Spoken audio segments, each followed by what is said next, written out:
Knoydart, as I'm sure you'll see on a day like this, is absolutely beautiful. It's a very potent mixture of mountains and water, and it's a very precious wild area. The main objective of the Knoydart Foundation is to protect this very precious environment for future generations, but also to foster an enjoyment of the environment that we have for people that come here to visit. In the 1970s, Loch Bromisseg was tapped to provide hydroelectric power for a turbine house that was built at the bottom of it. One of the problems for us has always been that we've had a lot less electricity generated than we'd anticipated the system should be able to generate, and after quite a lot of work tinkering with the pipeline, tinkering with outflows, we decided we'd engage in a very major refurbishment last year. The Knoydart distribution grid consists of the hydropower system, which produces 280 kilowatts of hydropower, and it steps up voltages to 11 kilovolts, which is a high voltage network, and it carries at about 6 kilometers on overhead power lines throughout the community. There's about 80 properties that connect the distribution system, and about 14 transformers that step down the high voltage to low voltage power.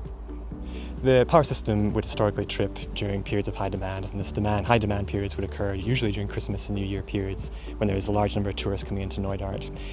They would be showering or putting the kettle on or doing their hair, and the demand for power within the community would gradually start to increase to the point that the flow of water through the hydro turbine couldn't produce enough power to meet that demand, and gradually the frequency would start dropping on the system to the point that the low frequency protection setting would trip in and cause the system to shut down.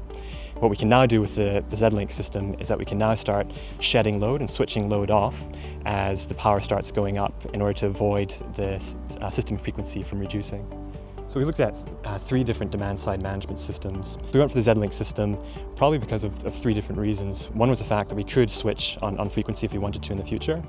We had complete control over when the loads would switch by monitoring the demand for power from the community. And it was also a reliable, robust system that could transmit signals through the power line and didn't rely on the internet. So Z-Link is a system designed for command and control of electrical loads. It's unique in the technology it uses in terms of how it superimposes signals on the 3-phase electrical network to control those loads. So the concept is that there's a transmitter which is positioned against the generating source, in this case the hydro turbine, and the transmitter transmits digital data to downstream receivers. Knoydart's a particularly challenging network for a number of reasons. Because the power is generated from a water turbine, the voltage varies significantly, and so does the frequency. And more importantly, the distance between the source of generation and the source of the consumption. So we're talking several kilometres worth of distance. And what that means is we have to go through 2 transformers. So there are other forms of power line communication, but Z-Link has the property of penetrating transformers, and it will cover 100% of the network. So the transmitter produces a digital signal that propagates over the power network to downstream receivers, a receiver such as this one, and the receivers are connected to electrical loads. So loads such as storage heaters, water heaters, high consuming loads can be switched in response to challenges on the network. We have software that constantly monitors the amount of demand and the amount of energy available from the generator. When there's stress on the network, it switches loads. And what it does is it looks at how long a particular load has been off, and when there's a call on the network for more switching, then it switches the next available loads. So the idea is that no particular property is overly burdened with a switching load, and we can equally share amongst all the properties. The bunkhouse is probably one of the most essential parts of the community in as much as visitors and what they need. We get people booking in advance, we get people walking in off the hill. It's just like a beacon to some. You can imagine the weather we get here sometimes, it's not always like this. So we used the community-owned bunkhouse, and we changed the original wall panel electric heaters to storage heaters, which means that we could charge them up at any point throughout the day.